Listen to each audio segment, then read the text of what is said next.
Moms Room podcast ээжүүдийн сэтгэлээ нээх хүрээнд тавтай морил. За сайн байцгаана уу? Тэгээ өнөөдрийн 4 дахь дугаарт маань манай найз хүүхдийн эмч сод гэрэл оролцож байна. Сайн уу? Сайн байна уу? За сонсож байгаа хүмүүстээ өөрийгөө товчхон танилцуулах уу? За би одоо 33 настай 3 охины ээж. Тэгээд хүүхдийн эмчээр ажилладаг. Тэгээд нөхөртөөгөө 3 охинтойгоо ингээ тавуулан амьдардаг аа.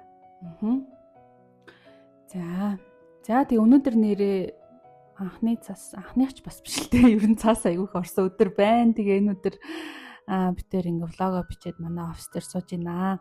За тэгээ өнөөдөр содоо болохоор миний Оросд хамт сурж исэн биш Оросд нэг хотод байсан өөр сургууль сурж исэн амчээр сурж исэн найз маань байгаа. Тэгээ бид тээр бинийгаа мэдээд одоо 15 жил болж байна. За тэгээд өнөөдөр олон сэдвүүдээр ерөнхийдөө ярилцсан. За тэгээ мэдээж хамгийн ихэнд асуулт маань бол ээж болж исэн үеүдээ эргээд сануул те ямар санагдчихсэн, ямар сэтгэлүүд төрж исэн. За тэгээд 3 хүүхэдтэй учраас аль хүүхд толгон дээрээ төрсний дараа сэтгэл санааны байдал ямар байсан бэ? Хэцүү байсан бол тэрийгэ яаж давж исэн бэ гэдэг дээр. За би анх 15 онд хамгийн том охиноо гэцэндээ болоод 16 оны 100 төржсэн. Тэгээд яг жирэмсэн байх хугацаанд бол ямар нэгэн тийм сэтгэл хөдлөл энэ төр нэх байгаагүй. Ер нь айгүй дотгошоогоо болохоор ч юм уу бүх сэтгэл хөдлөл бүх жирэмснийхаа гоё үеийг ганцаараа дотроо баярлж өнгөрөөсөн. За хүүхэд анх гидсэнд хөдлөхөд автобусанд яг ингээл явж байсан чинь хамгийн амар мэдрэгжсэн. Хамгийн сэтгэл бос үе тэр хаа. Ингээл гидсэн дотор ингээд нэг юм явсан чи би юу илээ гэд жирэмсэн байснаа баг мартцсан автобусанд суугаа явж байгаа. Тэгснэ ингээд яг анхны ингээ хөдөлгөөнөөс чи яна миний гидсэн дотор амтан байгаа илүү гэж бодсон. Юу хөдлөд байна гэж. Нэг аим шиг кинон дэр гидсэн дэн ингээ хорхоо орсон юм шиг. Тэгээ бодчихгүй яна энэ чи миний хүүхд хөдөлж байна. Тэгэл анх яг тэгэхэд л нэг би жирэмсэн би ээж болох чинь гэдгээ ухаарсан гэх юм уу. Тэгээд явж байгаа л яг тэр үедээ нөгөө ахыхаа охиныг хардаг байсан 10 сартай яг өөрийнхөө хүүхд юм шиг харж байсан бараг ээж болсон юм шиг. Тэгэхээр ерөнхийдөө жирэмснийхээ явцад яг гэртээ 2 дахь хүүхдийг тээж байгаа ээж шиг өнгөрөөсөн. Анхны хүүхд дээрээ. Тийм болохоор яг нөгөө эхний жирэмсэн дээр одоо хүн ингээл нөхөртөөгөө гадуур явал баярлал ингэж тэгээл нэг зугаалал тэгэж enjoy-дод байсан юм жоохон ховор. Яг гэртэл сууж байжсэн. Жоохон тоонустай байна. Жоохон гам байр гэл. Тэгээд яг гэртээ дүүгээ хараад өнгөрөөж байсан. Тэгээд зунанд төрөх боллоо яг төрөх руу яваад ерөнхийдөө нөгөө нэг яг өөрөөрөө ерөөсөө өвдөж төрдөггүй. Гурван төрөлтөн дээр нь өөрөөрөө өвдөггүй. Тэгээд нөгөө бацлалт өгж байгааг мэдэрдэггүй. Жоохон өвдөлтийг баг одоо нөгөө нэг твчээд яваад идэг гэх юм уу. Тоонус ин гэж одоо өвдөлтийг твчээд яваад идэг. Тэсвэр сайтай. Тийм. Тэгээд өвдөөд байсныг мэдэхгүй ч юм уу. Тэгээд яж агаад нөгөө сэтэл тентэр хийгээд манай их ч нөгөө өөрөө эмгтээчүүд эмч байсан болохоор зэрэг очиж үзүүлдэгсэн. Тэгээд эхний хүүхд дээрээ өглөө 8 цагт очиж эмнэлэг дээр очиод орой 5 цагт төрчихсэн.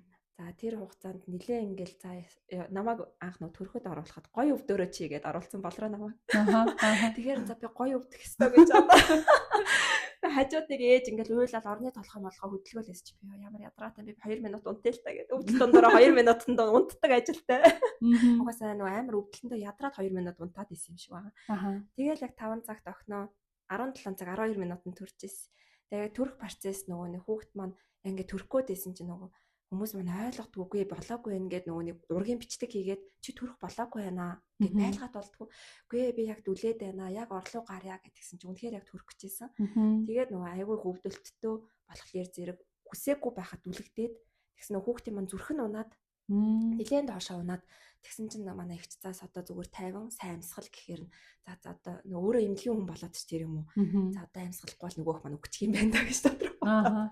Тэгэл за 50 амьсгалын одоо амьдж байсан ямар ч байсан гарч ирдэг. Би л 50 амьсгалах хэвээр минь гэж бол маш гүнзгий амьсгал аваад гаргаал тэгж байгаа л дүл гэхээр нэмч нарыг дүл гэхээр дүлсээр агаал охиноо төрүүлж исэн.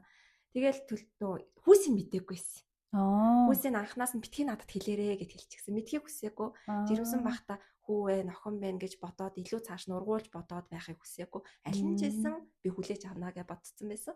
Тэг хүүсийг мэдээгүй байсан болохоор зэрэг нөгөө юу охин маань төрөөл тэгээд уйлаагүй юм. Тэгэхээр за яана энэ маань одоо амьд байдаг байгаа гэж бодож дотроо хамгийн ихний бодол. Тэгэнгүүтээ хоёр дахьт нь ингээ харангуудаа нэг боовыг харсан чинь нэг л их хавтцсан л исэн юм байна л та. Тэгсэн чинь эрэгтэй хүүхдийн божгоо шиг харагдаад одоо хүүл юм бах та гэл тэгэл цаашаа өрөөл аваарч. Тэгэл за нөгөөх маань одоо уйлах нөө амьд байна уугүй юу гэж чагнаад хөвтөд байгаа байхгүй. Тэгэл яасан чи уйлж байна тэгэхээр нөгөө амьд юм байна. Тэгсэн цаанаас их баригч нь 3 ил хэдэн 150 хэдэн санж урттай охин байна гэхээр нөгөө охин байсан юм байна. Ямар сонин божгоод вэ?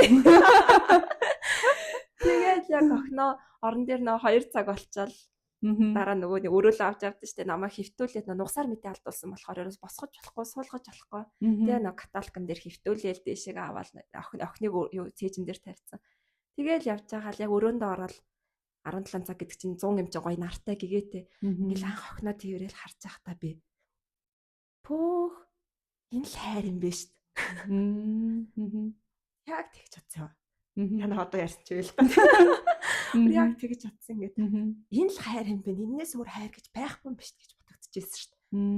Тэгэл охиноо хараад амар ядарсан хэрнээс унт чадахгүй. Нөгөөхө хараад хөвтөл ямар хөрх ямар гоё ингэж бодогдол. Тэгж л бодогдоодсэн. Тэгэл дараа нь болохоор яг хүүхдийн эмчээр резидентэд сурж байхад за одоо ингээд охиноо харж байгаа л миний охин ч одоо ганцаардах нь дээ гэж бодоод ер нь ингээд хүүхэд төлөвлөж гаргая. Дүүг нь би нэг ойрхон гаргаад өгье. Ямар ч байсан ганцаардуулахгүй хантай бэжиг тэгээ 2 хүүхэдтэй байхад надад тэр нь болно доо гэж бодож байсан байхгүй. Яг тэр үедээ л 2 хүүхэдтэй авах болно доо. Гэтэ миний мөрөөдөл би өөр 5 хүүхэдтэй болохыг хүсдэг гэсэн. За тэгэл тэр үедээ за миний ажил мэрэгжил чи юу 5 хүүхэд тийм ч юм зөвшөөрөхгүй байх та гэж бодоод тэгэл 2 дахь хүүхэдтэй төлөвлөөл бүр ингээл нөгөө юу фоли үчлөө эртнээс ууж муугаал тэгэл төлөвлөөл жирэмслэл тийжсэн. 2 дахь хүүхэд маань нилээн донслогч ийзөө намайг. Гэтэ би бүгдийг бас ингээл дотроо хатгалал хүн хэлэхгүй ганцаараа л бодвол яваад байсан. Тэгтэл ингээл нөгөө нэг эхнээ нөгөө нэг яг одоо очсон чинь үе гидсний хан бүрэн гүйцэд ягаагүй гидсэн дотгошоо ороогүй нэг л тэгнэ. Тэр нөгөө цаа гэл дотроо айж байгаа шүү дээ. Тэрийгээ тэгэл нэг хүнд мэдэгдэхгүй явдаг. Тэгэл тэр хавийн нөгөө хорооллын имийн сангуудаар явал за би аятайхан фоли үчил авчаа олох хэрэгтэй юм байна гэж бодвол өөрөө хайгаал явал тэгэл нэг өнцгөөс хорооллын эцсүрт явсан баха би. Тэгэл яваал нэг фоли үчил за энэ гайгүй англих юм байна энэ гэл уншиж судалж байгаа л гайгүйг нь аваад тэгэл дараагийнхаа нөгөө нэг ээлжтэй явахад тэр очсон чи өө за гидсний хан гайгүй болч зүгээр болчих гэхээр нөгөө баярлал тэгэл ээжсэн чинь 20 нийтэлтэй үзүүлчихэд 24 дээр намайг ирээрэй гэдэг байхгүй манай их. Тэгэхээр за гэсэн чи 22 дээр нэг л сонио санагдаад болтгээ. Хоёр дахь жирэмсэл маань нэг л сонио санагдаад очихгүй бол болохгүй юм шиг зүүн сайван татаад. Тэгэхээр н очиод гүйжчихвол эгоогооч үнгүү харуулдаг ад жаргалтай юм чи би ч. Тэгэл дуртай үед очдөг. Очиод үзүүлсэн чинь хүүшээс одоо энэ юуны тархин усчиж штэ гэл тэр нь бас ингээд өвчин гэсэн үг. Тэр тархин усчаад ингээд яах юм бол одоо ер нь бол тийм хүчлийн бэрхшээлтэй хүүхэдтэй болно гэсэн үг байхгүй юу? Тэгэхээр би яана одоо ингээд 5 сар үрж байгаа хүүхэдтэй тэрий чи одоо ахуулна гэж байхгүй ямар нэг асуудал байвал төрүүлэх болно. За гэл тэгэл намайг яв шинжилгээ өг гэл өгүүлэл за би одоо ингээд за ямар нэг ингээд хүчлийн бэрхшээлтэй хүүхэдтэй болтгоо за ямар ч байсан ард нь гарандаа л гэж дотроо бодоод өөрийгөө тэр болгондоо ингээд зоригжуулаад яваадсэн. Тэгэл явж байгаа л бас шинжилгээ энэ төрөнд өгсөн чинь яг айхтар өөрчлөлт энэ төр байхгүй. Тэгэл хийчдэг амт имчилгээ хийгээл за хоёлаа 2-7 хоноод үзьгээл тэл тэр 2-7 хоног гэхдээ бүр амар удаа өнгөрсөн. Төөх маань яаж аваа л зүгээр байгаа л гэл төв бодоол тэг хинт ч хэлээгүй. Бас л дотроо ганцаараа тэгэл эмнэлгийг болохоор өөрөө ойлгоод байгаа өөр хүмүүст хэлэхэд дэндүү их тайлбар тавих болно. Тэр хүмүүс тэгээд хит имэйл яаж ийж гэн гэж асууж улам ингээд бодохгүй гэж хичээж байгаа намайг бодуулах гэдэг юм шиг санагдаа хэлдэггүй. Тэгэл оцсон ч өө заашгүй зүгээрээ нэгэл. Тэгэл бас нэг баярлалаа. Тэгэл ээжсэн чинь дахиад нэг 30 нийтэл авцаа. Өө хүүхдээ чинь зүрхэнд нэг юм байна гэл тэгнэ. Нөө. Тэгэл бас за бас юу юм бол. Мараараас тэгэл хүүхдээ резидент байсныг ч хэлэх үү. Нөгөө яг нөгөө зүрхний тойролт хийжсэн зүрхний багш нартаа. Тэгсэн чинь за чи тэр эмчтэр очиж үзүүл гээл тэгэл зүрхний багш тэрэггүй багшаа миний хүүхдийн юунд байна та нэг ургийн хогоор хартаа хүүхдээ маань зүрхийг гэсэн чинь өө зүгээр юм бэдгийн гольф юм бөмбөг гэдэг юм бэдгийн том болоо зүгээр болчихно чи ямар нэгэн гажиг асуудал биш ээ гэл тэгэл гайгүй намжаал. Тэгэл хоёр дахь хүүхд дээрээ байж байгаа л бас төрмөр санагдаад болтгүй ерөөсөө ангил нөгөө бас өвддөггүй дандаа илүү тээх гэдэг. Тэгсэн хэрнээсээ нөгөө ихс маань ингээд тижээлгүй шохоожоод хүүхдэд хичээж чадхаа болоод байдаг. Тэгэхээр би өөрөө дур мэдээл гүйцэд болчих шүү дээ 38 мэдээл хүрэл. Тэнгууд төрөө гэл өөрөө очичдаг. Тэгэл бас сэтэл дээр хоёр дахь хүүхдээ ихчтэйгээр хамт хорооллоор жоохон шилэрч явж байгаа л. Тэгэл ерөнхийдөө сэтэл тийгээл очивол шууд эмнэлгийн хаалгаар ороод шууд каталкан дээр дээш тавигдаад шууд ороод зогсолтгүй дүлсээр агаал бараг 10 минутанд хүрсэн баха. Амар хурдан байсан шүү дээ. Тэр нөгөө айгүй сайн бэлтгэгдсэн хоёр дахь төрөлт маань. Тийм айгүй сайн нөгөө умаа үзэн тэр бэлтгэгдсэн байсан болохоор айгүй хурдан дүлэлттэй айгүй их хурдан төрчихсэн гэсэн. Тэгээд баг хорооллын зам дээр ингээ машинтайгаа явж исэн чинь дослохоор л төрчихгөө далдгүй. Яа зам дээр л төрөхгүй шүү гэж одоо л эмнэлгийн хаалгаар ороод. Тэгэл нөгөө нэг ингээ зогсоо зайгүй дүлцэн чинь дараа нь ингээ нөгөө ам хатаад ямар шүлсгүй болоод ярьж чадгаа хэлцээ. Тэгэл манай ихч залгаал заа яасаа гэж миний хоолоо гардггүй. Ярьж чаддаггүй шүлсгүй болчоор тэгсэн чи ихч ингээд хоолоо гарахгүйс яана чи зүгээр үү гэдэг. Тэгэл хоёр дахь охиноо ингээд шууд ингээд ингэр дээрээ аваад яасан чинь надаас шаал үр царайтай шав үсгүй. Би тэгээд тэрхүү оронд яана энэ кинон дээр гардаг шиг солигдчихна гэж байхгүй байх та гингүүгээ. Яг тэгэж хүмүүстэй гэдэг. Тэнгүүтээ за энийг минийс чи цээжин дээр шууд тавьсан юм чи солигдсон ч гэж байна. Яг сая гарсан. Ямар ч байсан гарч ирсэн нь өнөө минийх нь өнөө. Гэхдээ яагаад юм өөр? Өөр тэгэж бодогд юм байна. Тэнгүүтээ дотроо бодоод за хүмүүс ингэж хүүхдээ голчдаг гэсэн голохгүй шүү. Энэ миний дотроо бодож энэ миний охин, энэ минийх мөн. Тэгээд хоёр дахь тоо гэртээ гарч ирсэн ямар ч байсан. Тэгэл яг нөгөө хоёр дахь хүүхдээ төрүүлээл тэгэл удалгүй ковид мавид гэлээжсэн. Тэгээ сэтгэл яг энэ хоёр хүүхд дээр амар ялгаатай. Эхнийх дээр нөгөө анхны ээж яг нөгөө анхны хүүхдээ үлгээдэж авсан болохоор амар сэтгэл хөдлөөд хоёр дахь дээрээ болохоор зэрэг учиргүй тийм сэтгэл хөдлөл нь баг хэрнээсээ аягүй хайрлаж бас инкрэлдэг байсан. Хоёр дахь хүүхд маань би нөгөө жирэмсэн байхдаа аягүй тайван байсан болохоор ч тэр юм амар унтдаг. Эхнийх нь тийм байгаагүй. Тэгээд аягүй унтдаг. Бараг ингээд унтуулаа тавьсан байхад хаан тавьснаа марттал унтдаг. Тэгээ бүр би хаалаа хаан тавилаад явааны ард юу хаан нэлээ. Тийм жирэмсэн байхдаа тийм л тайван байсан юм шиг байна. Эхнийх нэрээ бас яг тийм тайван байж чадаагүй нэлээд сэтгэлийн тийм донсолгоотой байсан. Тэгээд аль алин дээр нь тийм нөө төрсний дараах сэтгэл готрал гэдэг юм байсан үгүй би эхлээд мэддэггүй байсан. Тэгээ яг одоо 3 дахь хүүхдэн дараа бодоход ер нь бол төрсний дараах сэтгэл готрал маань бүтэн 9 жил үргэлжилсэн байгаа маа. Ерөнхийдөө нэг жирэмсэн байгаад яг нэг сэтгэл готрлаасаа гарах гал хөхүүл үе дээрээ тэгэл нэг хүүхэд ой гаран таахад эргээл жирэмсэн болцсон. Дахиад жирэмсэлт, дахиад хөхүүл, дахиад жирэмсэлт гээд одоо яг баг маань 3 нас хүрсний дараа тэр байдал үгүй болоод би яг нэг 9 жилийн дараа өөрийнхөө энгийн байдалд орж байгаа юм шиг санагдаж байна. Яг би одоо яг бүхэд бүтэн 3 жил одоо нэг охиноо багаага нэг жил хагасын өмнө хүүхнээс гаргасан гэсэн. Яг бүтэн жил хагас би нэг хөхүүл биш, жирэмсэн биш, энгийн байж үзэж байгаа гэсэн. Тэгэхээр яг ингээд сэтгэл хөдлөл энтер маань ч гэсэн өөр ерөнхийдөө бүх юм ч гэсэн арай ондоо харагдаж байгаа. Тэгэхгүй яг ингээд төрсний дараах сэтгэл готрол бол байсан л юм бэлээ. Тэрийг нэг анзаардаггүй. За энэ би зүгээр ингээд жоохон гэрч суугаад ингэж ажил хийчихье. Эсвэл би жоохон ингээд юмнаас ингээ хоцроод байгаа санагдаж чинь жоохон шинэ юм сурчий гээл тэрийг нөхөөд исэн. Тэгээд ерөөсө зүгээр сууч чаддаггүй. Яг ингээд эхнийх дээр айгу мэдэгдэжсэн юм аа. Хоёр дахь дээрээ ч гэсэн жоохон мэдэгдэжсэн юм.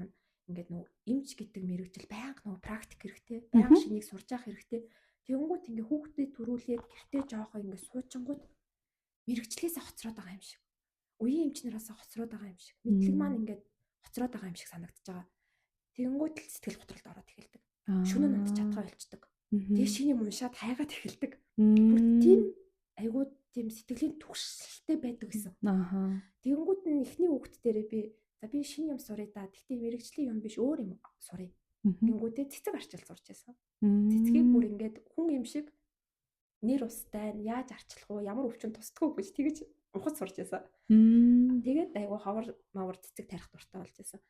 Хоёр дахь дээрээ болохоор зэрэг ингээд зүгээр эмэгтэй хүн болсон маань өөртөө ингээд анхаарал тавимаар санагдаад хоёр дахь маань 28 таахта төрсэн юм байна. Тэгээд нэг жоохон ингээл арьс марс муухай болоод байгаа ч юм шиг санагдал. Тэр үед яг дөнгөж нөгөө Монголд скин кэр гэдэг юм дэлгэрэл. Тэнгүүд нь ингээл нөгөө хүмүүсийн скин кэр хийдэг Монгол охтуудын ч гэсэн YouTube бичлэгүүдийг аягүй их үзээл өөрөө ч уншиж судлаад бүх ингээд найрлага одоо скин кэр юу бүтээгдэхүүнд ордог найрлагыг уншиж судлаад яг нөгөө им шиг одоо им хаана очиж нөлөөлдөг үү гэдэг шиг тэр механизмыг судалдаг шиг яг тэр нөгөө нэг бүтээгдэхүүний бүх юмныг судалдаг гэсэн. Тэгэж бас өөрөө скин кэрд айгу дуртай болж өөрөө өөртөө тэгэж анхаарал тавьж сурч ирсэн. А 3 дахь болохоор зэрэг би нөгөө Няран эмчээр сурж агаад 6 сарын Няран эмчээр сурж агаад эхнэлхсэн төвд Няран эмчээр ажиллана гэж бодсон. Бүх материалаа бүрдүүлээд бүгдийг ингээд натраад гэдэг юмар ороод маргааш нь аваачиж өгөхөд бэлэн болцсон. Тест үтсэн чи жирэмсэн болцсон. Тэгэл ёо бурхан минь би одоо амар их юм төлөвлөсөн.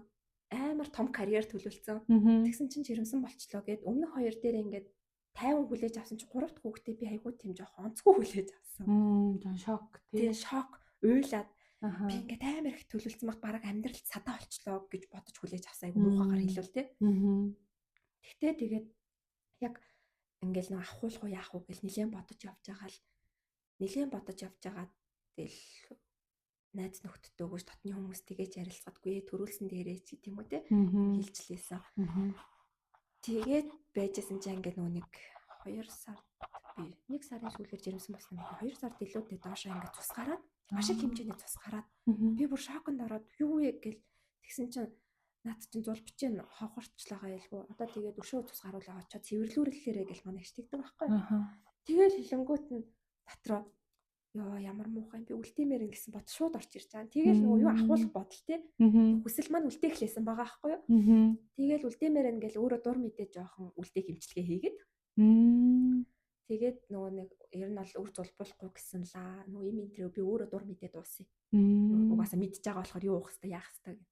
Тэгээд уугаад нилээн гам бариад нэг 7 хоног жоохон ерөнхийдөө хөдөлгөөнөө хороод тэгээ очиод яхад үзүүлсэн жоохон маань тогтцсон байсан. Яг хэсэг газраа нөө ихсэн хавхраад яг зулбаж эхэлчихсэн байсан. Оо тийм үү. Тэгэл за зохноод хийх юм ингэж тал. За одоо энэ ажил мажилч өнгөрсөн юм байна. Өөр ажил хий даа гэл. Тэгэл нөгөө хувийн эмнэлэгтээ ажиллаад. Тэгингээ ажиллангаа төрн төртөл ажиллаа хийчихсэн ер нь бол. Тэгээд нөгөө төрснийхэн дараа ерөнхийдөө бас сэтгэл готрол юм байсан. Жоохон хүүхдтэй. Ер нь бол 3 хүүхдтэй олчааш нэг нь 6-тай, нэг нь 3-тай, нэг нь дөнгөж төрсөн. Тэгэл яг нөө дараалсан тийм 3 хүүхдтэй чи ингээл зуралдаал таарна. Би ч өөрөө тийм гэрт суух дуртай төрлийн хүн биш. Хүүхдийн хоол хийгээд суух дуртай төрлийн хүн биш. Тийм болохоор жоохон хэцүү. Мэдээч ярих хүүхэд харж өгдөг. Одоо хүүхдүүдийн маань аав нь охтуудаа сайн хардаг учраас л ерөнхийдөө надад цаг зав гарч ажил төрөл хийхэд бас тийм болдог. Тэгтээ тэрийг яг хуу тийм амар бэлэг гэж би бас хүлээж авахаасаа илүү одоо нөгөө 2 хүн ингээд нэг амьдрал бүтээж байгаа шүү дээ. Тийм болохоор эрэгтэй эмэгтэй хүн амьдрал ингээд зохиож бүтээж байгаа. Эмэгтэй хүн нь тээж төрүүлж, эрүүл төрүүлж байгаатай ижилхэн эрэгтэй хүн эрүүл өсөхөд нь хамт оролцох ёстой. Өөр ингэж би хүлээж автгийг. Тийм болохоор одоо нөгөө нэг тэрийг ингээд учиргүй бас амар надад тусалж байгаа юм биш тий. Биш тэр хүний үүрэг хийх зүйлээ хийж байгаа. Зүйл гэж хүлээж авдаг. Тэгэл одоо ерөнхийдөө баг маань 3 хүрчихсэн. Том нь 9 хүрчихсэн. Дундхан 6-тай. Айтайхан л 3 6 9 3 дээр 6 9 гэдэг. Яг би бас нөгөө нэг эмэгтэй хүний нөгөө биений онцлогоос болоод ч тэр юм уу тийм миний одоо сарын тэмдэг төрөөд дандаа жил хагасын дараа ирдэг. Тэгэхээр хүүхдүүд маань ийм зайтай төрөөд байгаа гэсэн. Мэдээж эрэг одоо төрөөл шууд ирдэг, төрөөл 5 6 сар болоод ирдэг хүмүүс ойрхон зайтай хүүхдүүдтэй болдог. Минийх болохоор нэлээд удчих. Ном ирэхгүй болохоор ч бас жирэмслэхгүй шүү дээ. Угаасаа жирэмслэхгүй. Тийм болохоор зэрэг ийм хол зайтай байдаг. За би анх удаа л одоо ингэж 3 хүүхдийн түүхийг нэгээр сонслоо тий. Бараг ингэж ярьж байгаагүй юм байна. Тэгээд 3 дахь хүүхдэрээ тогтоох арга хэрэгэлсэн гэсэн чинь бас амар сонирхолтой тийм бас боломж байд юм байна штэ гэж мэдэж авлаа. Тэг хүмүүс нөгөө тусалдаал тэгээл цэвэрлүүлжтэй штэ. Яг уу минийх нэг жоохон гараал тэгээл би чинь тэр шүнжэнгөө залбирч байгаа юм чи бити гараа явчихсан. Мэдээ чи яг ингээд эхний нөгөө нэг одоо цус гарахаараа шууд тэр чигээрээ зулбаж болно л доо. Тийм байна тий. Надад болохоор зэрэг яг жоохон дохиогоо нэг ихсийн нэг хэсгэд ховхорсон л гэсэн үг. Тийм. Үр одоо зулбах ч юм уу ингээд эсвэл ингээд жирэмсэн байжгаад дундаас нь ингээ амингууд хөрөлт болох те ингээл янз янзын тохиолдол эсвэл төрөөд хүүхэд нь амингуу болох ч юм уу те тэр айдас бас ингээ ээжүүдэд байнга бидэн шүү дээ. Чи бас төрөөд анхны төрөлтөн дээрээ шууд уйлахгүй болохоор ч юм бас санаа зовж байгаа шүү дээ хүүхэд дээрээ. Тэгэхээр ингээд нэг юм төгсөлт нь бүр ингээд нөгөө олцноос эхлээд төрөн төртөл ингээ өргөлжилдэг те. Тэгээ гарч ирснийхэн дараа за одоо ямар өвчин тусчих вэ те. Тэгчих вэ ингэчих вэ те. Тэгээ одоо нөгөө юм хөгжсөн болохоор ингээд бүх юм хараад одоо хөгжлийн бэрхшээлтэй байна. Эсвэл эрүүл мэндийн асуудалтай бол юм байна ингээ хилдэг болсон болохоор тэр нь бас ингээ нэмэлт ингээ хүмүүс бас хэцүүч болгочтой юм шиг заримдаа тий. Тэгэл тэрнээс болж заримдаа хүмүүс хүүхдээ хөгжлийн бэрхшээлтэй бол ахуулах шийдвэр гаргадаг ч юм уу. Тэр нь ингээ маш хүндтэй тэрийг даван туулна гэдэг. Тэгэхээр ингээд жирэмслэл төрөлттэй холбоотой сэтгэл зүйн асуудлууд бүр айгүй олон төрөл ингээ байгаад идэг нь өөрөө айгүй юм прешэр даралттай ингээд юм зүгдэг юм шиг санагдаад идэгий. За тэгээ одоо нөгөө том охин 9 настай удахгүй одоо өсвөр нас чинь айгүй багасаа ч эхэлждэг болчих те. Тэгээ одоо ингээ охиноо харж байхад ингээд эмэгтэй хүүхд дээр одоо тэр өсвөр насных нь өөрчлөлт хэр явагдаж гин те. Ямар зүйлүүд гарч ирж гин. За тэгээ 3 охин өсгөх те. Бас ямар одоо онцлогтой байх вэ? Одоо хүү бас байхгүй байгаа шүү дээ. Тэгэхээр нэг мохтуудын онцлог бас юу байдаг бол хүү дээр одоо ямар байдгийг сайн мэдэхгүй. Ах нарынхаа баахан хүү гарч байгаа их л нялцгай юмнууд байдгийг. Охтууд л айгүй чанга байдаг шүү дээ. Ер нь бол хэр баргийн юмд нэг тоохгүй те, уйлахч бага. Манай том охин яг бага бахта айгүй хөөлдөг байсан. Тэгтээ одоо айгүй сонио тэр миний би жирэмсэн бахта айгүй хөөлдөг байсан. Том охин дээрээ. Тий тэр юм уу ингээд жоохон сэтгэл хөдлөл нь угаасаа тийм хүү юм уу те, жоохон интроверт талтай. Тэгсэн хэрнээсээ хүнтэй амархан найзуулна. Айгуу гоё ингээд ивэн болоод хүнтэй найзалж тэгсэн хэрнээсээ сэтгэл хөдлөлөө гаргадаггүй тийм хүүхэд. Тэгэнгүүт ингээд жоохон юм ингээд хилээд шүүмжлэх биш. Би бүр ингээд сэтгэлийн яриа ингээд хийхээр охинтойгоо миний охин ингээд том болоод ингээд штэ гингүүт аль хэдийн уйлцсан сууч. Тийм тэрийг бодоод урдаас хараад ингээд уйлаад тэгээд би үгүй чи яага уйлаад байгаа хэрэг. Би уйлаагүй нулимс гараад байна.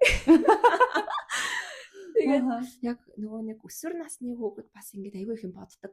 Жохон биш болсон нэлээд бодоод эхэлсэн. Тэгээл ингээд би нөгөө нэг сургуулийнхаа тал дээр ингэж хэлсэн жохон салан талдаа юмыг ингээд хийж байгаа дундаас нь хаяа явцдаг тийм төрлийн хүүхэд манай том маань. Тэнгүүд нь би хэлжсэн. Ээж нь ингээд чамаг төлбөртэй сургууль сургаж байгаа.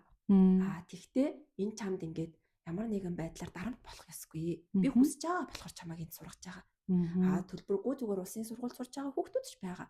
Тэгтээ яг ингээд би чамайг гоё орчинд байгаасай. Гоё ингээд юм сураасай. Тэгээд ингээд найз нөхдөдөө ингээд гоё хэл сураад илүү гоё зүйлийг олж мэдээсэй гэсэндээ төлбөртэй сургууль сургаж байгаа. Тэгтээ ээж нь чамайг онд сураасай гэж шаардахгүй. Зүгээр чи цагийн юмыг цагтаа хийчих. Чамаас шаардагдах юмыг цагт нь хийчи, юмыг битгий үлдээчи, хийх ёстой юмаа хийгээл сургуультай онц сурахгүй ч гэсэн ингээд зүгээр нэг юмаа хийдэг. Одоо сургуулийнхаа ингээд шаардж байгаа юмыг хийдэг, миний чамаас шаардж байгаа юмыг хийдэг. Тэгээд бусад зүйлийг өөрийнхөө хүснээр хийж гэж ярьсан чинь нөгөөх маань уйлчихсан. Би өгөн загнаагүй. Эсвэл тэгээд би жоохон юмаа ширүүдүүлж хатуур хэлт юм уу бас мэдэхгүй л юм шүү дээ жоохон. Яагаад уйлж нэгийг асуухаар дээггүй. Би уйлаагүй. Уйлаагүй гэдэг шүү дээ. Нүхнээс зүгээр гараад. Нүхнээс зүгээр гараад иргээл яваад өгөө. Тэгээд багшаа болохоос ярихгүй юм. Ярихгүй айгүй ярих дурггүй. Тэгээд бүр ингээд 7 хоног 10 хоногийн дараа асуухаар тэр үед чинь би тэгэж бодож исэн байхгүй вэ гэж хэлж байгаа. Тэгтээ хэр харагтаа хэлэхгүй дээ. Тий. Тэгээд ерөнхийдөө би өөрөө ч бас завгүй ажилдаг. Тэгээд хүүхдтэй ер нь бол тоглож моголж бас би чаддгүй юм аа. Хүүхдүүдэд мэдээж хэрэг тоглох хэрэгцээ байгаа. Тэгтээ би тийм төрлийн хүн биш. Ингээд нөгөө нэг юмыг хангачаад бараг л хувц өнрийн угаачаал хичээл номыг бэлтжээл дууга байж ах санаатай. Би айгу өөрөө дууга хүн. Тэнгүүт нь хүүхдүүдтэйг ярих ёстой гэдгийг хаяа өөрөө сануулдаг байхгүй. Энэ 7 хоногт чи юм дуурч яриаггүй дээ. Содоо чи босоод яар та. Жоохон сануулдаг. Тэгээд яг сануулаад очиод нэг хаанаас нь чамаагүй эхлэхээр ярьж эхэлнэ. Эсвэл би нөгөө өөрөө ном уншаад дуугаа суучих ч юм уу. Уцаа оролдоод кино үзээд айгүй их дуугаа суучдаг. оюутгүй маань тэгж өнгөрсөн ч юм уу тийм дадал айгүй надад их байдаг. Тэнгүүд хүүхд төрж ирээд хажууд юм ярангууд би нөгөөтхөөсөө салж чадахгүй хийж байгаа юмнасаа тэнгүүдээ дундуур сатаа чи өөртөө дотроо хэлж байгаа байхгүй. Хажууд чи хүүхд чи ирчээд эргээд хар.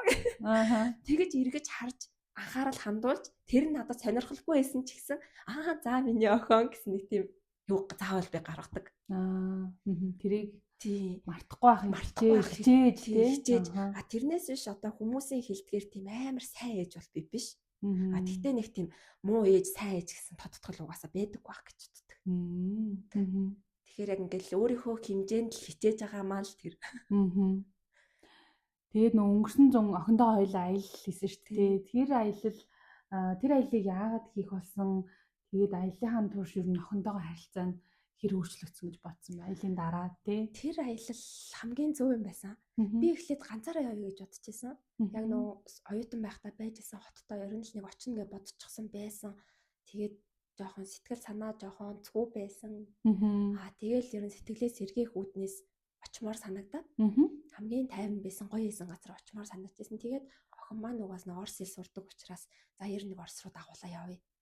Орс ямар бидгийг ч гэсэн өмнө нь үзчихсэн байсан л та. Гэхдээ одоо ингээд 9 настай болцсон. Ээжтэйгээ хоёулахнаа яваад үзэг. Би бас нэг фэйсбુક дээрээс нэг ээжийн нэг бичсэн, нэг өөр ээжийн бичсэн зүйлийг уншижсэн аахгүй юу. Тэр ээж бас нэг 2 3 охинтой юм уу да гэж би ойлгосон. Тэгээд тэр охин нь болохоор нэлийн 10 ид мэдтэй том болцсон.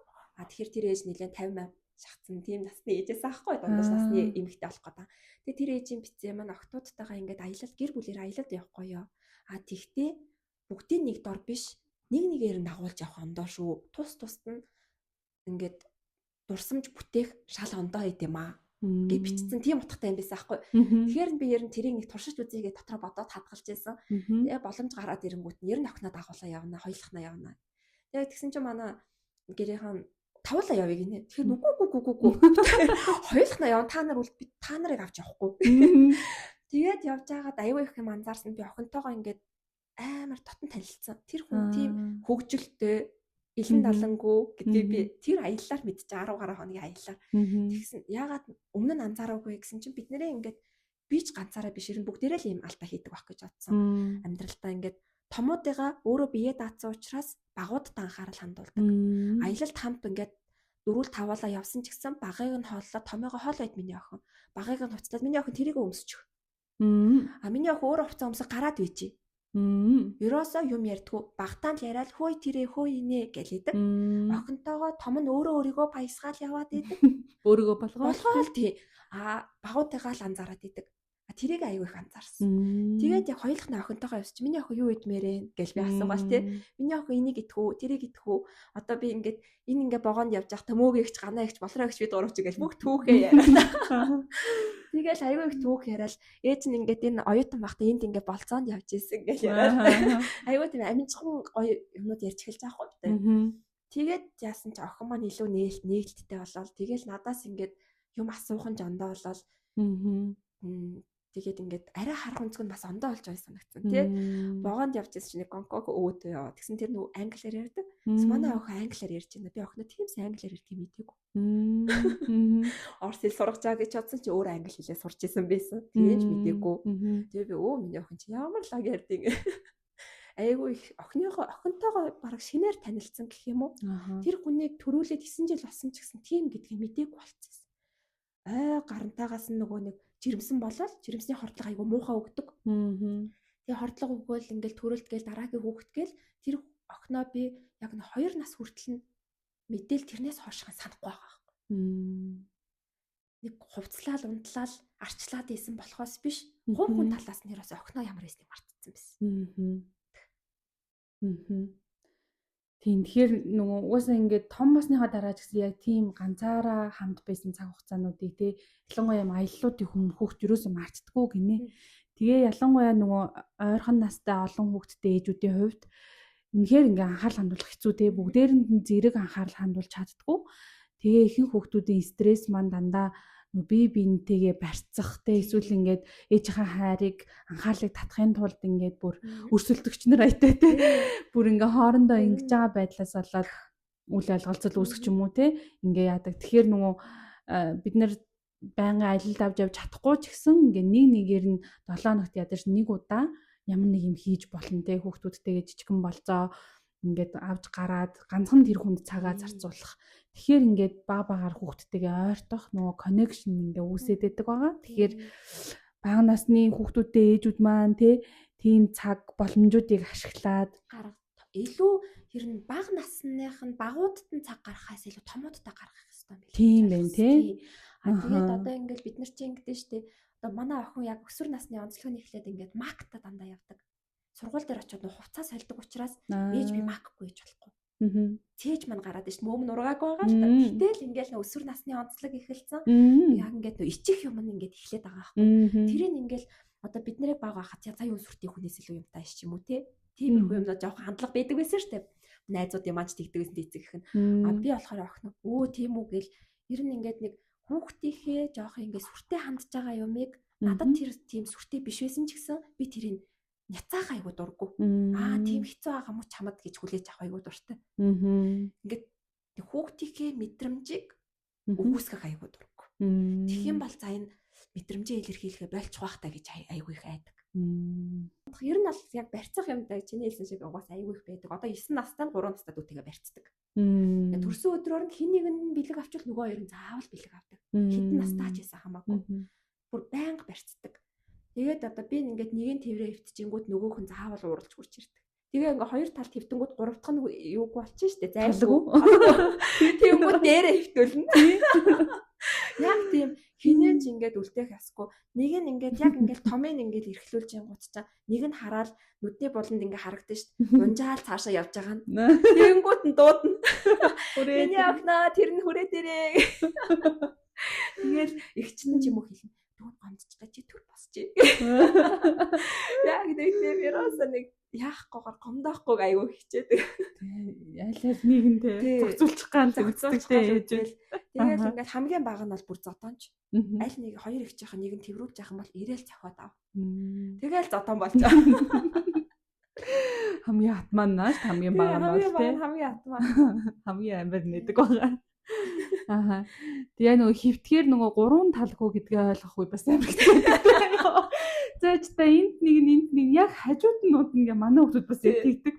Тэгэхээр би ингээ багыгаа арай хөнгөн болохоор дээрээ гаргаад тэгээд яг нэг юм гурван юмар ингээ нөгөө соруулж байгаа нэг юм юу шигтэй нэг дотор нь ингээ хөвтдөг. Тэгэл нэг жаахан хөвдөл унтуулж гайг болно даа. Тэгэл нэг салгадаг тий. За тэгээд өнөөдөр бас хүүхдийн эмч гэдэг талаас нь бас найзаасаа асуултсанмаар байгаа. Тэгээд би нэг Монгол манайх нүүж ирээд манай 3 хүүхдүүд ингээм амар их өвдөөд өнгөрсөн жил ингээ өвлийн турш маш их өвдсөн. Тэгээд тэр үед ингээд сайн эмчтэй яг ингээд нөгөө эмчилгээг нь тааруулдаг, мэддэг, зөв оншилдог, зөв эмчилгээг нь бичиж өгдөг эмч олох ямар чухал юм бэ гэдгийг яс махандаа шингээсэн байдаг. Тэгээ би ингээд өчнөө янз янзын ойрхон бас имлгүүдээр орно. Тэг хаяа садаа дээр очино. Хаяад гэрийн хандын үзүүлнэ. Ингээл янз бүр болж байхдаа ингээ яг дараа нь за нэг эмч дээрэл тэр нь ингээ маш сайн эмч байх юм бол чухал гэдгийг ойлгоод тэгээ одоо бол ингээ өвтгөл юм бол найз руугаа тий ханиадных нь бичлэгийг хийж явуулна. Зургийн дарна тий видео медиа явуулна. Эсвэл ингээ имлэг дээр нь холч гэсэн бүгднийг ингээ аваад очдог. Тэгээ ингээ хүүхдийн эмч хийж явах үедээ одоо би бас тэгж анзаарж байгаа байхгүй ээжүүдийн сэтгэл санааны байдалтай ингээ хүүхд өвдөхөд маш хэцүү болдог шүү дээ. Тэгээ тэр нь ингээд нэг юм хүүхдийнх нь бас юм эдгэрэл одоо ингээд хурдан ингээд өвчнөд аван тулахад ээжүүдийн сэтгэл санаа бас ингээд төлөөтэй юм шиг санагддаг. Өвдөхт нь ч баг нөлөөлсөн юм шигтэй заримдаа ээж нь ингээ хямралтай хагаад хахаар хүүхэд ингээд хямралтай нундаг ч юм уу те. Тэр ингээ холбоосыг ажил хийж байхдаа яг юу юм дээр анзаарч исэн бэ? Тэгээд ээжүүдэд зөвлөж хэлэхэд те юу гэж хэлмээр санагдчихсэн бэ? Яг ер нь бол яг зөвхөн ээж гэхээс илүү гэр бүлийн уур амьсгал хүүхдийн өвдөлтөнд аяг нөлөөлдөг. Тийм.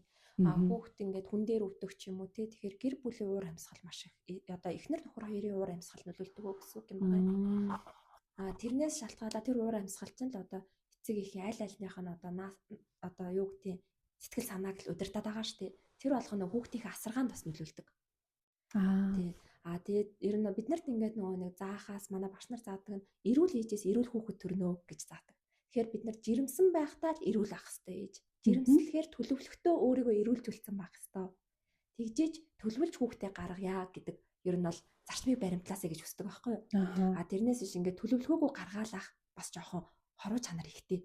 Тэгэхээр нөгөө хүүхд маань их өвдөх ч юм уу тийм тохиолдол бас их байдаг. Бие бэлтгэх тийм. Эмэгтэй хүн гэдэг чинь одоо робот биш. Тэр хэмжээлшгүй их одоо цусны юуны үйлдвэр биш шүү дээ. За нэг эрэгтэй хүнээс нэг жоохон юу авч байгаа шүү дээ, эргэлхийсээ авч байгаа. Тэрнээс мэдээж зэрэг ген хромосом нь ирж байгаа. Гэхдээ ээж нь тэр хүүхдийг 9-10 сар тээж байгаа. Тэр хугацаанд ээжийн хэрглэж байгаа, ээжийн бие анханасаа байсан бүх юм тэр хүүхдэд очиж байгаа гэсэн үг. Тэгэхээр биеэл маш сайн бэлтгэх хэрэгтэй. Тэгээд ерөнхийдөө сүүлийн үеийн нөгөө нэг нотлохоорц ээжийн жирэмснээс их санаа хүүхдэд маш их нөлөөлдөг гэдгийг нотолцоод байгаа шүү дээ. Би ч гэсэн өөрийнхөө хүүхдүүдтэй маш их тэрийг харж байгаа. Тэгэхээр ерөнхийдөө өөрийгөө л сайн бэлтгэх хэрэгтэй, сэтгэл санаагаа бэлтгэх хэрэгтэй. Зөвхөн эмэгтэй хүн биш, эрэгтэй хүн аав болохдоо маш сайн бэлтгэх хэрэгтэй. Тэгэхээр эрэгтэй хүн бас эмэгтэй хүнийг тайван байлгаж иж өөрөө аав болохдоо бэлэн байж ич тэр гэр бүлийн сэтгэл нөгөө уур амьсгал гоё байж эрүүл хүүхэд бас төрөхгүй байна да. За мэдээж ярих хууч өвчин одоо тэр сэтгэл санаанаас хамааралгүй юмнууд байгаа. Тэгтээ яг биднээс нөлөөтөө биднээс хамааралтай юмнууд бол тиймэрхүү байна. Тэгээд хүүхэд ингээд төрүүлсэн байхад ээж дандаа сэтгэл төвштэй хүмүүс байдаг л та. Одоо ингээд жоох ингээд даарчул өвдөж чинь. Жоох ингүүл өвдөж чинь хит ингээд хүүхдээ кэр хийгээд байдаг тийм. Хамгаалаад байдаг. Ээж нарыг орж ирэх хэлтгий. Жоох монголч үсгөөч. Харин арчаалгүй гэдэг байхгүй. Заваар бол заваарч лээгэлдэ хаяа. Бактеритайгаа найзарч лээгэлдэ. Тэ тийхгүй ингээл гарын арчаалгүйгээл усын арчаалгүйгээл бараг өдөр алга усанд оруулах гал гэрээ бараг өдөр алгаан цэвэрлэгээл жоохон заваа юм дотор хүүхдээ өсгөж болно. Хит заваа биш шүү дээ тэр чинь тийм. Нэг бид нар жоохон бахта гатаа гараад яа заваардаг байлаа тийм. Тэг тиймэрхүү орчинд өсгөлтөө. Одоо тэгэхгүй нөө хүүхдээ гадаа гаргаад жоохон заваархаар л хувцсыг нарчаал бүх юм цэвэрхэн байх хэрэгтэй юм шиг араас нь гүгэл хитрхи битгий тэгээч гэж айгүй хэлдэг юм бэ. Тэгээд ингээл жоохон ханайхаар нь хит их хайгаал. За одоо шууд хатгаа боллоо. Жоохон өвдгөрлийн одоо хүндрлийн имлэг твтлээ. Тариулъя гээл те. Тэгэл жоохон халуурахаар нь шууд одоо нам дарах юм хэрэгтэй. Жоохон ингээд өвдгөж сурыг. Зүгээр хянаад сурыг.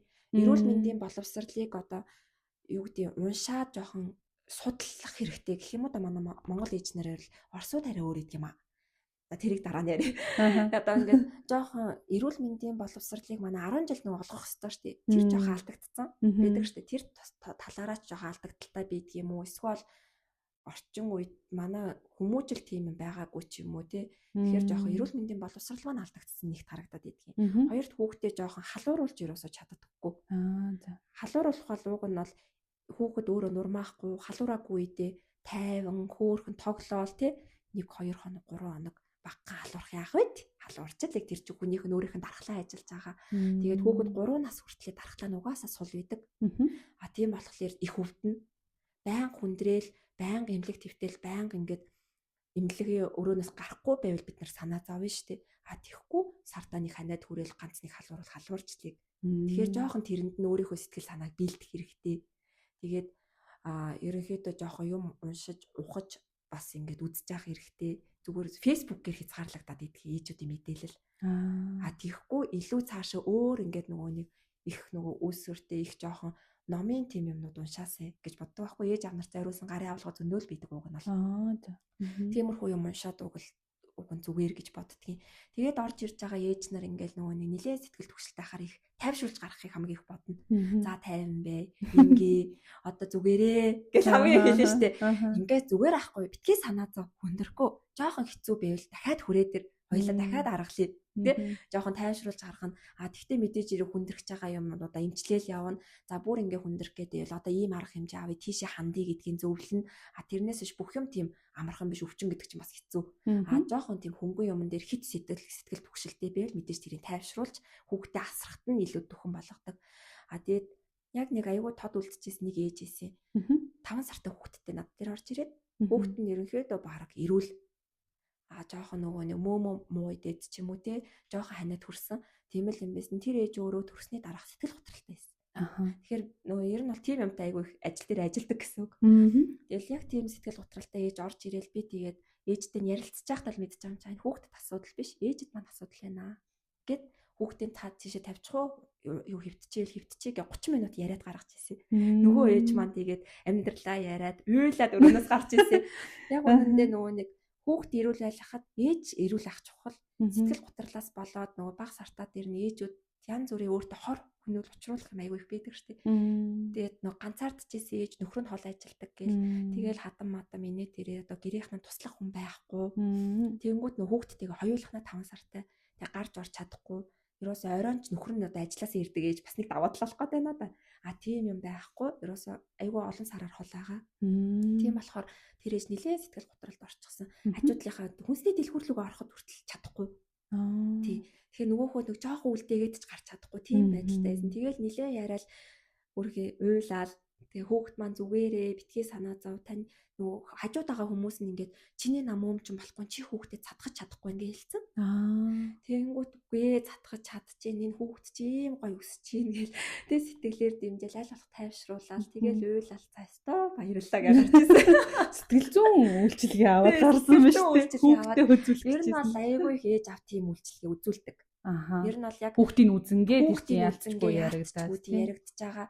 Тэгээд ингээл айгүй их тийм янз бүр юм орж ирдэг. Ингээд эхлээл нэг одоо гэр бүл орж ирэхэд нэг ээж ингээд дөнгөж төрөөд одоо тэр шал ондоо болцсон хэлээ ирж байгаа тий. Аавтаа нэрэл яхад нөхрөө ингээл зогсоо цагуул загнаад идэх байсан ээжсэн. Ингээл хүүхэд нь болохоор чи тэгэж ингээд гээл нөхрөө загнаад яг үнэндээ тэг нөхрөө дугаал агаад тийм. А тэгэл ингээл нөгөө нэг тэр сэтгэл зүйн байдал тэр нөгөө сэтгэл гутралаас төрсний дараах юмнаас гараад ирсэн чинь одоо нэг 3 жил өнгөрсний дараа тэр ээж харсан чинь тэр ихнэр нөхөр хоёр зүгээр л хөтөлцөө болох гэж байгаа. Тэгэхээр яг нөгөө тэр үе дээр нь эрэгтэйчүүдэд бас нэг жоохон юм хэлээд өгмөр зарим аав нар орж ирдэг л дээ жоохон онцгүй бараг л ээж рүү нь хараад чи өвтгцсэн юм шүү. Чи ингэж байсан тий. Тэгэхээр ингээд миний жоохон дургу урдаг байхгүй дотроо. Жоохон дотроо навшчин гэж одоо. Тэгтээ тэгэж хэлэхгүй дотроо. Тэгэл хэлчихэл би гаднаа. Гүй тийм биш байхгүй юу? Ээжээс нь болоогүй гэдэг. Ээжээс нь өмөөрөөл хаалт ийм байхгүй юу? Та өөрөө ингэж гэж тэгэж хэлэл гаргах бас тохиолдол зөндөө байна. Яг нөгөө нэг эмч дээрээ ээжний хэлснээр хүүхдээ үзүүлэх нь айгүй амар байдаг. Тэр хүүхэд энэ юмд ингэдэг дээ. Ингээр жоохон хүндэрхгээд байдаг да. Энэ юмд нэрээ явдаггүй дээ ч юм уу те. Иймэрхүү ханаад энэ хүүхэд эмгүүгээр ингээд идэгчдэг дээ гэдгийг нөгөө ээжтэй нийжлэх нөгөө эмч чинь хамт өсгөөд байгаа шүү дээ 3 4 жил мэддэг болчихсон. Тий. Тэгэхээр нөгөө нэг сайн эмч хагаад ингээд эмнэлэг болохыг хисээд байгаас жоохон онцгүй. Тэгэхээр яг нэг дагнсан эмч дээрээ яваад тий уучраа мэддэг. Бид нар ч гэсэн нөгөө ээж аваахаа зан аашиг мэддэг. Тийм болохоор айгүй амар идэг. Яг эхний ингээд удаад орж ирэл бас ингээд анх удаа ирж байгаа ээж айгүй тийм юу гэсдэг байхгүй. Манай хүүхд яг ингээд хүндэрдэг. Одоо та яг ийм үг бараг одоо ийм антибиотик өг гэдэг байхгүй. Тэгэхээр бараг зааж өгөхгүй эмчтэй. Анх удаа ирчээд би тэр хүүхдийг чи үзчихэд арай өөрөө үнэлчихэд байгаа шүү дээ. За арайч хүндрэхээр биш байна да гэж үнэлчихэд байдаг. За тэгэнгүүт нь за яг би танаа хүүхдтэй анх удаа танилцж байна. За хоёулаа энэ удаад ингээд үзье ч юм уу тий. Тэгээд яг дараагийн ингээд үзлэг дээр давтан үзлэг дээр ингэх гээд байвал таныг хэлснээр болъё ч юм уу тий. Заримдаа ээжийнхэн зүв байдаг, заримдаа миний зүв байдаг. Тэгэхээр яг нэг эмч дээр үзүүлэхийн ач тус тэр. Яг ингээд нөгөө хүүхдээ мэддэг болцсон байдаг гэсэн. Тийм тий.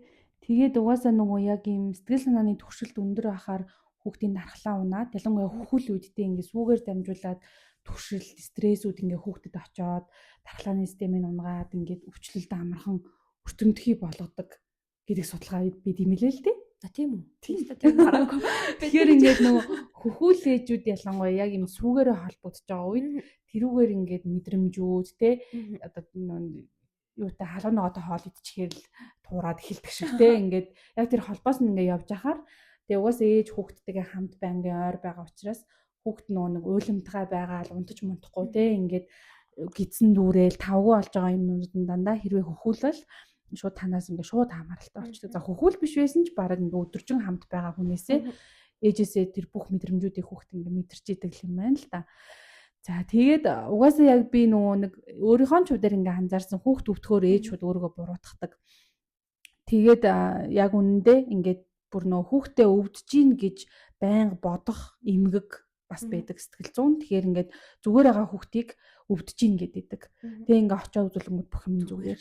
Тийм тохиолдол байдаг учраас бид нар өөртөө хасгаас нэг айгуусан анзаарч авах хэрэгтэй. Тэгээд би бас яг содоо дээр яагаад байнга очиод байгаа вэ гэхээр яг ийм нөгөө хит ингээ антибиотикоор нүдэжтэй ингээ янз бүрийн юм ингэж баг одоо имийг зүгээр ингээ хоошиг ингэж өгч ингийг дэмждэггүй болохоор надаас амар таалаг. Тэгээд дархлааг нь ингээ өөр нь ингээ тэмцүүлээд те яг түрүү ингээ хэлжсэнараа.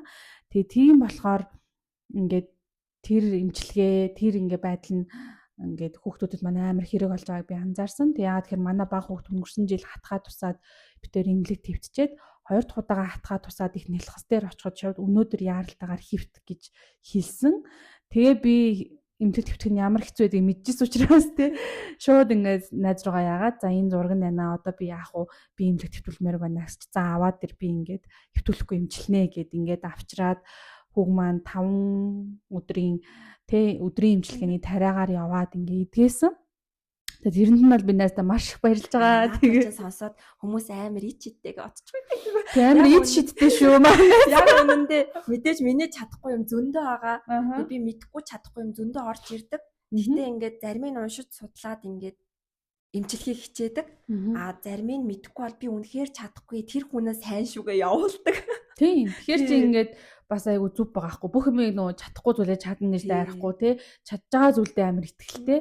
Тэр байдал нь ингээд ийм гоё найдвар төрүүлдэг байхгүй. Яг ингээд болгоно гэд ингэчихэд нь би цаа нэрэ болох юм байна гэд. Тэгэл 6 цагийн цагаараа тариулахгүй тий. Өдөрт ганц ядаж уйлаад тариулаад ингээд идгээд явахт нь бол ингээ амар их тайвширч исэн баггүй. Тэгээ тийм болохоор одоо ингээд өвчин зовлонгийн цаг эхэлж байна те. Эцэг эхчүүд минь те хүүхдүүдийнхаа дархлааг дэмжих. За тэгээд нэг жоохон өвдөхт нь бас нэг жоохон өөрөөр нь ингээд орхих те. Тэгээ ингээд болох өвдөх үед нь өөрийгөө хитэх буруутгалгүй те. Энэ бүхнийг даван тулаарай. Би энэ өглийг давж чадна гэж. Надад бас ингээд бас нэг хэлэх юм ингээд ээж нар ингээд төрснөө дараах сэтгэл готролд ордог. Эсвэл хүүхд өвдөхөр амар их шаналдаг тий. Тэр үедээ ингээ ганцаараа шаналж, ганцаараа стрессдэж бүр ингээд амар хэцүү байдалд орохгүйгээр хажууд байгаа хүнээсээ тусламж гуйж сураасаа гэж боддtiin. Би яг тэр ээжэд бас хэлжээсэ хин нэгнээс тусламж гуй. Хэцүү байгаад бүр хэцүү санагдаад өхмөр санагдах ч юм уу хүүхдээ хайчмаар санагдаад ах юм бол над дээр хүрээ тэр эмнэлэг дээр хүрээ тэр. Тэгээ ярилцах хэрэгцээ байгаад байна шүү дээ тэр хүн. Тий. Ер нь бол ээж нарт гэрт байгаа ээж нарт айгүй их ярилцах хэрэгцээ байдаг тий. Тэгээд ингээд хүүхд өвдөхөд ганцаараа ээж нар ингээд зүтгээд авах биш, аав нар нь бас зүтгэж авах хэвээр тэр хүний хариуцлага гэдгийг төрж байгаа ээж нар төрж байгаа охтууд маань ойлгосоо гэж боддгийн. Манай одоо нөгөө Азийн орнуудын юугаар л нөгөө нэг патриархат гэдэг эрэгтэй хүнийг амар өндөр дөрөвч гисэн. Ээж нар хүүхдээ өсгөх ёстой. Ээж нар хүүхдийг эрүүл байлгах ёстой. Аав нь ажиллаа хийж явах ёстой өөр юм хийсгүй гэж бодсон. Тэгтээ одоо бол залуучуудыг хараад орж ирж байгаа залуучуудыг хараад аав нар нь залуу аав нар айгүй хөөрхөн болсон. Ондоо болсон шүү. Илүү баг хүүхдээ өсгөөд байгаа шүү. Тэгээд яг тэрэн шиг одоо ээж нар тэр ааваас тэр хариуцлага тэр үүргийг бас гаргадаг байгаасай. Тусламж хүсээд те ууралж биш. Чи надад ингэх ёстой, ингэхгүй байх биш. Надад тусламж хэрэгтэй байна. Тэр нөхрөөсөө чи бас энэ хариуцлагыг ингээм хамт үүрээд өгөөч гэж хэлдэг байгаасай гэж бас хүсдэг байхгүй. Тэгэх юм бол ерөнхийдөө бас нэг тийм хэрүүл уруулахгүй тайвнаар нөгөө хүн нь бас нэг бүр нэг тэнэг биш л бол ойлгоод туслана да. Нэг жоохон ч гэсэн тус урагчгэд л туслаад эхлэхэд л амар өөр болоод эхэлж байгаа шүү дээ. За тэгээд төгсгөлийн нэг асуултаа бас асууя. Дуусахад өгч байна. Тэгээд би эхэндээ нас одоо ярьж хат энийг асууна гэж бодож байсан. Сая бас ярьлаа. Ингээд ээжүүд өөрийгөө ингээд маш их хаяад те ингээд бүхнийг өөрөө болгох хэвээр, бүхнийг одоо миний хийх хэвээр зүйл гэдэг хариуцлагыг үүрээд ингээд маш их одоо гутрал сэтгэлийн дарамтнд орох тохиолдол байгаа. Тэгэхээр тэндээс яг нэг юм өөрийгөө бодох цаг ингээд олдохгүй байгаа юм шигтэй бүр тэр боломж гарахгүй бүр ингээд амар ингээд хэцүү болдог юм шиг санагддаг байхгүй юу. Тэгээ миний харж байгаагаар бол манай содоо бол их өөрийгөө сайн бодож чаддаг. Ээж юм шиг. Тэрний ингээд бас аюу сайн жишээг ингээд харуулдаг юм шиг надад санагддаг. Тэгээ би бас ирээд 6 жилийн дараа ингээд найзуудтайгаа уулзаад бүгдээ ээж болцсон те. Намайг явахд чинь ээж болцсон байсан. Гэхдээ ингээд би өөрөө ээж болоод те яг ингээд адилхан 3 хүүхэдтэй болоод ингээд ирсэн чинь бидний ярих яриа юмнууд өөр болж эхэлж байгаа те. Тэгээ ингээд харж байхад яг нэг юм содоогоос нэг юм өөрийгөө яаж бодохоо мэддэг болсон. Тэрний чухлыг ингээд ойлгосон юм шиг харагдсан байхгүй юу. Тэгэхээр яаж тийм болсон бэ? Яаж өөрийгөө бодож байна вэ те? Тэр талаас хаалцаа. Яг нөгөө нэг хэдүүлээ ингээд байж хахад чам би болроо эхлээл төрүүл ээж болчихсон шүү дээ. Гэхдээ манай болроо ч бас тэр үедээ л нэг сэтгэл готролтой байсан юм шиг одоо бодоход надтай нэг тэгэж нөө бас нөө тодорхой худалж ярихгүй шүү дээ. Тэгээд жоохон ч байсан. Тэгэл цаадах чи нөгөө нэг охиноо үлдээгээл сурах гад нөө төгсгөө явцсан шүү дээ. Тэгэхээр би нөгөө охинтой нь үлдээл анхны жирэмслэлттэйгээ үлдчихсэн. Тэгсэн чинь надад хинч байхгүй. Ярилцах хүн байхгүй ганцаараа.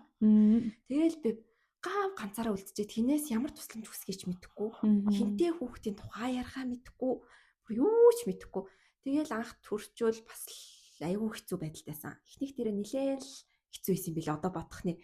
Тэгээд ингээд тэр үед яг ингээд өөрийгөө жоохон бодох ёстой гэдгийг айгүй их ойлгож эхэлж исэн. Ганцаараа байхдаа ойлгож эхэлсэн гэх юм уу? Хин нэгэнтэй ингээ хаяа нэг уулзаад байсан бол тэрийгээ би өөнд болоод ингээл нөгөө гэртээ хүүхдүүдтэйгээ л бодоод яваад авах байсан биш магадгүй бас. Тэр үед ганцаараа байсан болохоор за өөрөө өөртөөгөө ингээд үлдэх боломж надаас өөрөө өөртөөгөө ярилцах боломж тэгээд би ингээд бодож байгаа хгүй. За би ингээд яваад авах юм бол өөрийгөө алдах юм байна. Би чи ийм хүн биш үү? Би ингээд суугаад авах хүн биш үү? Би ингээд хөгжихгүй байгаад ээж болохгүй дээ ч юм уу те. Өөрийгөө айгүй их тийм юу яадаг байсан. Хөдөлгөөх хүчийг өөртөө л хилдэг байсан гэх юм уу? Тэгэл за ингээд би хүүхдээ ингээд хаялаа гэд за би өнөөдөр хүүхдээ аавд нь үлдээгээд гарлаа гэд би муу ээж болохгүй. Би хүүхдээ өнөөдөр хооллоогүй, би хоол хийж өгөөгүй, өөр хүн хоол хийж өгсөн гэлээ гэд би муу ээж болохгүй. Тэ тэрийг өөртөө айгу суулгасан гэх юм уу? Яг тэр хооллож унтлах, өнийг өдөр хаяад гарлаа гэд тэрнээс ингээд чи муу биш шүү гэдгийг айгу суулгасан. Тэгэхгүй ингээд нэг хөхүүл ахад 2 цаг 3 цаг хаяа харахаар хоошо санаа зовоод идэг штэ яг үнэхээр тэгдэг төрсөн хүн болгон тэгдэг те яана одоо нөгөөх маань би өстө нэр хүүхдээ орхоо хөхүүл юм бэжэж гараа явуулчихлаа гээл те тийм өөртөө хиймэл нөгөө ингээ завнил үүсгээд идэг тэрийг эсрэгээр нь чи муу биш шүү гэдгийг өөртөө хэлээд за би ингээд явчих те одоо яг ингээд миний хүүхэд том болоод над чиг гэртээ ингээ суугаад байхыг юу хүсэхгүй. Тэгэхээр хүүхдийн одоо толин би гэдэг штеп. Тэгэхээр ээж нь жоохон өөртөө арчаатай байсан. Ээж нь өөртөө гоё цаг гаргаж гоё шин юм сурдаг байсан. Гоё юмд явдаг байсныг хараад тэгээ найзуудтайгаа хаяа нэг уулздаг байсныг санаад одоо ингээл гадуур мадуур гарах хинтээ нэг хэрэг мөөгөгчтэй чинь ганаа ихтэй чинь гэдэг нь штеп тэ. Юу хийсэн гэхээр караоке заа. Тэгээ тэр мэрийг сонсоод ингээд зөвөр хаяа нэг найзуудтайгаа уулзаж болно хүүхдтэй байсан ч гэсэн тэрийг бас айгүй харуулгыг хичээдэг. Гэхдээ мэдээж хэрэг гэртээ гаргах цагаа байнга гаргана хүүхдүүдтэй тавих халамжаа байнга тавина. Тэгжл ийдэг. Тэгээд нөгөө нэг хүмүүс айгүй тэгдэг байхгүй чи юм чи ээж юм чи хүүхд чинь баг өвддөггүй байх. Үгүй амар их өвддөг. Маш их өвддөг. Айгүй ханаад хүрэн айгүй их өвдөн. Миний ганц нөгөө нэг давуу тал нь юу юм гэхээр би аль болох нөө хүндрүүлэхгүй зүгээр хянаад явж чаддаг. Тэрэнд өөрөө санаа зовхгүй чаддаг. Угаасаа өвдөх үйлрэлэн да гэж бодоод тэ. Тэрүүгээр давуу тал юм уу та. Тэрнээс биш би эмч байлаа гэд вирус намайг тойроод гарахгүй. Угаасаа ханаад хүрэхтэй л хүрнэ. Тэг хүүхэд өвдөхтэй л өвдөн. За 3 дахь охин дээр л ёстой нэрээ эмч ээж нь яаж чаддгийг гэдгийг л шалгасан 3 дахь нь ах. Ерөөсөө им удаггүй, ямар ч им удаггүй, аяйгүй их өвдөн. Төрөөд 1 сартаагасаа л өвдөж эхэлсэн. Тэгээ бас тэр нөгөө нэг яг чиний хэлдгээр жирэмсэн баг хөхүүл ахта миний сэтгэл санаа жаахан хямардаг байсан. Тэрнтэй холбоотой манай 3 дахь аяйгүй их өвдөмтгий. Ер нь маш өвдөмтгий юм да. Төрөөл сар болго өвдөжсэн 1 нас хүртлээ. Тэрнээс хойш нэг зундаа завсарлаа тэгэл дахиад өвдсөн. Ёстой үзээгүй юм 3 дахь дээрээ үзэж имлэгт хөвтсөн. Нөгөөх маань им удаггүй учраас тэгээд имлэг дээр аавч хөвтээл тусал тариаг нь хийлгээл цагийн тарианд ороод одоо ч гэсэн юм удахгүй 3 нас үрчээд. Одоо ч гэсэн ерөөсө жижүүртэй хонжоогоо юм шиг л усын уулгаал халууны жоохон буулгаал усын уулгаал 3 цагийн зайтай халуурж яхад нь гүрэлэг жагаал яаж хийж байгаа л та элдв бүх аргаа хэрэгэлж жинхэнэ юм жижиг юу тэн дээр л гаргадаг. Бусдаараа бол хүүхд ижлэхэн л өвддөг. Тэгэл би одоо хүүхэд өвдөж гин гээд ч юм уу те. За чи 3 охинтой байж ингээд ингэтийг за энэ 3-ын төлөө л амьдр гээд тэр 3-ыг л зөөгөөд ч юм уу тэр 3-ыг л хувцлаад ч юм уу өдөржин эсвэл тэр 3-т л ном уншаад ч юм уу тэгээд байх нь бас надад жоохон хэцүү санагддаг.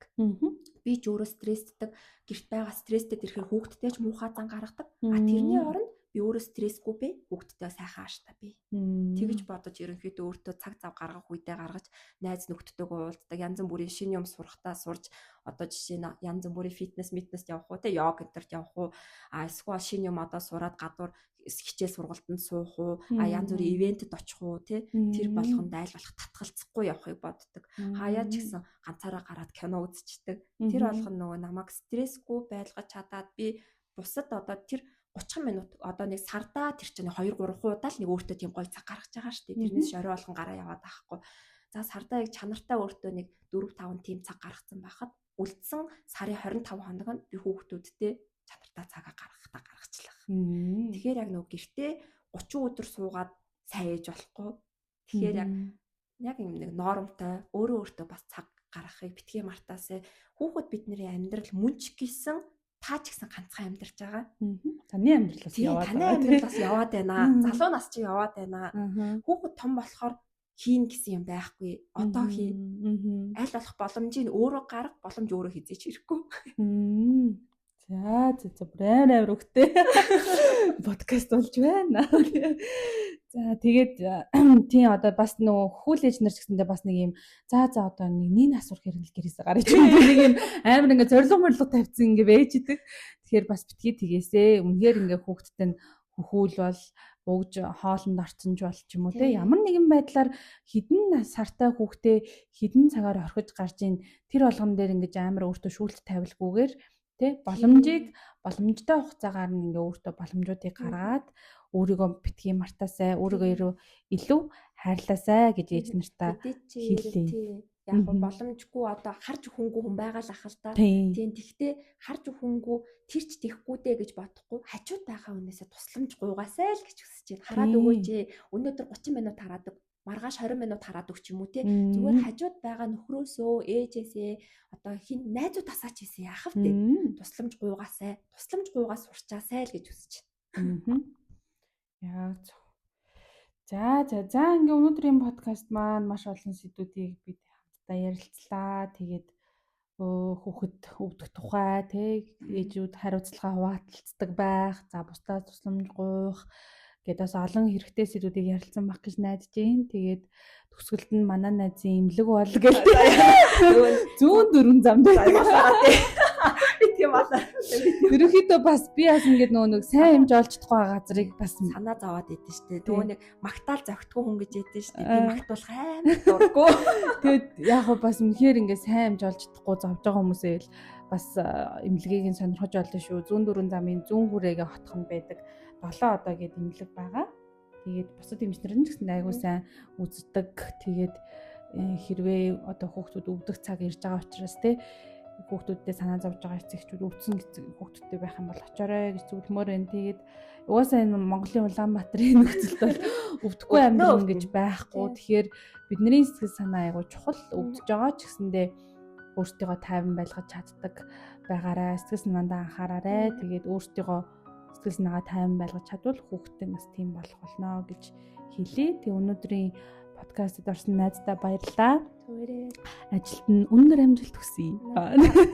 Жохон хурдан ярьсан. Дараа л тухтай ярихаас соёлоо тэгээд шиг. Бүр энэ бол ингээд баг цагийн подкаст боллоо. За тэгээ сонссон хүмүүс маань сэтгэлээд бэлтээгээрээ. Тэгээ дараагийн дугаараар уулзъя. Баяртай. За баяртай.